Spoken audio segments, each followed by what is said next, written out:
Muito bem. Vamos continuar nessa aula a definição de tributo. Nós já havíamos visto na aula anterior que tributo é toda prestação pecuniária em dinheiro, compulsória, obrigatória, em moeda ou cujo valor nela se possa exprimir. E agora vamos ver as outras características dessa definição de tributo. Nós já vimos que a penalidade é um tipo de ingresso público próprio derivado, assim como os tributos são um tipo de ingresso público próprio derivado. Por quê? Ambos, penalidade e tributos, não têm que ser devolvidos, são próprios e são obtidos da exploração do patrimônio privado. Na penalidade, porque você está punindo alguém, explorando o seu patrimônio, cobrando uma penalidade, e no tributo, porque é uma característica do tributo o fato de o poder público explorar o patrimônio privado para poder satisfazer as suas necessidades de atendimento à população e etc. Muito bem. Mas há uma distinção grande entre penalidade e tributo. E o artigo 3º do CTN estabelece exatamente essa diferença entre penalidade e tributo. A penalidade nada mais é do que uma sanção de ato ilícito, nada mais. Lógico, não é? Alguém praticou um ato ilícito e vai ter uma sanção por ter praticado esse ato ilícito, que é a penalidade. Então, vamos para a nossa definição, continuando a definição do artigo 3º do CTN. Vamos lá. É toda prestação pecuniária que não constitua sanção de ato ilícito, que não constitua sanção de ato ilícito, que não se confunda, portanto, com penalidade. Vamos dar um exemplo prático disso aqui. Vamos imaginar que uma determinada indústria derramou dejetos, deixou vazar dejetos industriais, poluindo a bacia de determinado rio. Será que o poder público pode cobrar tributo, uma taxa, por exemplo, um tributo desta empresa por ter poluído a bacia de determinado rio? Absolutamente. Pode cobrar e deve cobrar uma penalidade, mas tributo em hipótese alguma. Tributo não pode constituir sanção de ato ilícito. Não pode constituir sanção de ato ilícito. Esta é uma parte fundamental da definição de tributo. Então já sabemos que tributo é toda prestação pecuniária, compulsória, em moeda ou cujo valor nela se possa exprimir, que são aquelas unidades fiscais, que não constitua sanção de ato ilícito. Legal, legal, mas ainda falta detalhes, faltam 2 detalhezinhos para a gente completar essa definição de tributo. O penúltimo é um conceito universal. Tributo só pode ser instituído por lei, sempre, sem exceção. É uma das raríssimas regras para a qual não há exceção. Tributo só pode ser instituído por lei. E fim de papo. Mas, boba, mas não tem exceção? Não! Não tem, olha que moleza. Só pode ser instituído por lei. Mas cabe uma perguntinha. Ô, boba, que tipo de lei pode instituir tributo? Nós vamos estudar isso com detalhes, mas são 4 normas do processo legislativo brasileiro que podem instituir tributos. O processo legislativo brasileiro está no artigo 59 da Constituição Federal. Tem lá 7 normas do processo legislativo brasileiro. Mas destas 7, apenas 4 podem instituir tributos. Apenas 4. Quais são elas? Lei complementar, lei ordinária, lei delegada e medida provisória. 4 normas que podem instituir tributos, mas sempre através de lei. Lei no sentido lato sensu, essas 4 normas. Não há absolutamente nenhuma exceção. Nenhuma exceção. Em hipótese alguma, um tributo pode ser instituído, se não através de lei, ou seja, de uma dessas 4 normas da legislação tributária: lei complementar, lei ordinária, lei delegada ou medida provisória. É lógico que tem alguns detalhes que nós vamos conhecer com relação à instituição por medida provisória, algumas exigências, e vamos também saber que existem 4 tributos que só podem ser instituídos por lei complementar. Os outros podem ser instituídos por lei complementar, lei ordinária, lei delegada ou medida provisória. Mas 4 tributos só podem ser instituídos por lei complementar, e nós vamos conhecê-los no decorrer do estudo, mas eu já vou comentar, para que você já vá assimilando aquilo, já vai guardando ali naquele pedacinho do cérebro que ainda resta, se é que resta algum pedacinho ainda, né, desocupado. Mas olha só, são 4. Empréstimos compulsórios, exigência de lei complementar, artigo 148 da Constituição Federal. Novos impostos, chamados impostos residuais, além daqueles já previstos na competência de União, Estado, Distrito Federal e Município, que são 13. Artigo 154, inciso 1º.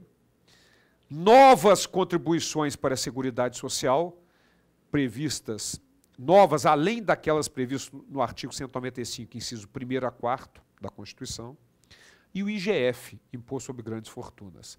Então, já podemos lembrar desse detalhe que vai nos ajudar lá na frente.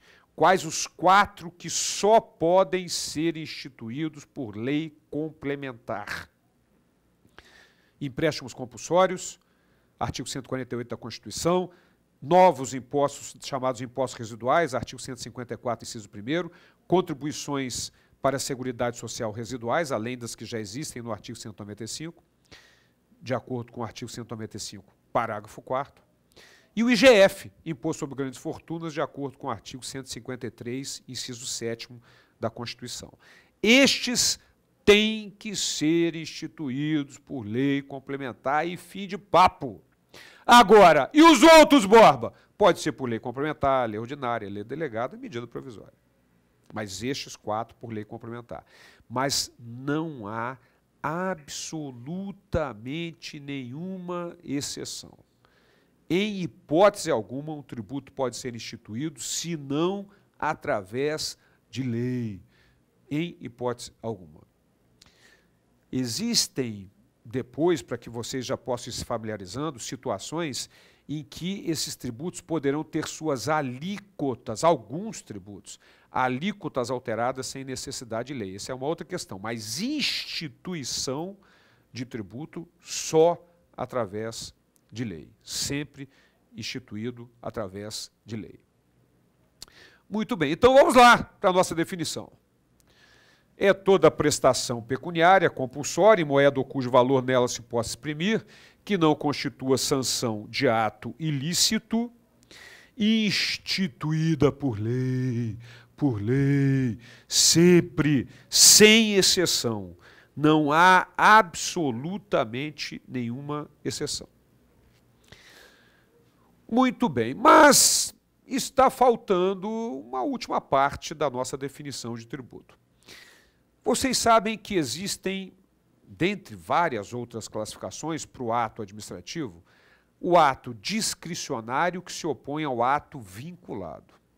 O que é o ato discricionário? É aquele que a autoridade tem uma certa flexibilidade, uma certa discricionariedade para decidir.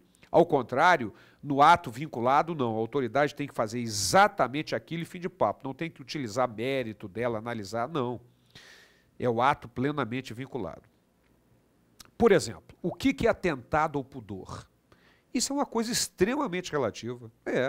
Imaginem o Papa realizando uma missa solene na catedral de uma cidade, não, cidade grande do país, presidentes de vários países, autoridades mundiais, e o Papa rezando uma missa. Na hora da comunhão, sobe no altar um casal, ele de sunga, ela de topless, e começam a se beijar. Vão ser presos por atentado ao pudor. Agora imagine essa mesma cena no baile vermelho e preto, no Carnaval do Rio de Janeiro, no Clube do Flamengo. É a cena mais pura que existe no mundo. Então vejam que a questão do atentado ao pudor é uma coisa extremamente relativa. Se eu chegar aqui e xingar a mãe de alguém, a pessoa pode me processar, me bater e por aí afora. Mas será que algum juiz pode processar um torcedor por ter xingado a mãe dele no campo de futebol? Mãe de juiz é para ser xingada em campo de futebol. Então, minha gente, muito cuidado, porque o ato discricionário, a autoridade tem uma certa flexibilidade. Vamos dar um exemplo tributário. Considera-se, de acordo com a Lei Complementar 87, que estabelece normas gerais com relação ao ICMS, considera-se que é contribuinte do ICMS aquele que tem ou habitualidade ou volume que caracterize intuito comercial. Ou uma coisa ou outra. Então, vamos imaginar o seguinte, o cara carregando 2 calças jeans no banco de trás do carro. É parado pela fiscalização em determinado estado. Será que esse fiscal desse determinado estado vai achar que aquilo é volume que caracteriza intuito comercial, o cara com 2 calças jeans no banco de trás? É lógico que não. Mas e se ele tiver com 537 calças jeans dentro do carro? Aí é evidente que é volume que caracteriza intuito comercial. Mas e o meio termo? A partir de quando passa a ser volume que caracteriza intuito comercial? Isso é muito relativo, depende do momento, depende da argumentação, depende do mérito da autoridade, é um ato discricionário. Decidir se aquilo é ou não tributável por ser volume que caracteriza intuito comercial. Assim como a habitualidade, se o cara vai com 2 calças jeans no seu banco de trás, mas faz isso 53 vezes por dia, é a habitualidade. Então, isso tudo, observem que o próprio exercício da fiscalização tem uma certa discricionalidade. Mas vamos imaginar que aquele determinado fiscal de um determinado estado, está lá no estado, qualquer estado, e ele para esse cara com algumas calças jeans no banco de trás, considera, pelas circunstâncias de fato que estão ali, que aquilo é volume que caracteriza intuito comercial e lança um auto de infração constituindo crédito tributário relativo a imposto, multa, etc. Muito bem. Então, aí já saímos da parte discricionária da autoridade e foi constituído o crédito tributário. Muito bem. Será que um outro fiscal pode olhar aquilo e analisar com a sua discricionalidade? Isso aqui eu não vou cobrar não, porque o cara, sei lá, 43 calças jeans, o cara pode gostar muito de calça jeans, isso não é volume que caracteriza intuito comercial. Ora, será que a cobrança de um tributo, de um crédito tributário já constituído, será que essa cobrança pode ser discricionária ou tem que ser vinculada? É lógico que tem que ser vinculada. Então, a cobrança de um tributo é atividade administrativa plenamente vinculada e é desta forma que nós terminamos a última parte da nossa definição de tributo. Vamos lá? É toda prestação pecuniária cobrada mediante atividade administrativa plenamente vinculada. Plenamente vinculada.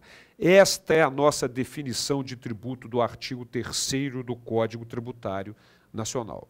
Tributo é toda prestação pecuniária, em dinheiro, compulsória, obrigatória, em moeda ou cujo valor nela se possa exprimir, que são aquelas unidades fiscais, que não constitua sanção de ato ilícito, não se confunda com penalidade instituída por lei sempre sem exceção e cobrada mediante atividade administrativa plenamente vinculada. Muito bem, esta definição ela é fundamental. Nós vamos desenvolver todo o estudo do nosso direito tributário baseado nessa definição. É bom colocar uma cartolina no quarto, na parede do quarto, com a luz indireta apontando para lá, despertador tocando de 2 em 2 horas, acorda, lê a definição, volta a dormir durante 15 dias. Decorar a definição de tributo do artigo 3º do CTN. A todo momento, dentro do estudo do nosso direito tributário, nós vamos precisar de uma dessas 6 partes da definição de tributo do artigo 3º do CTN.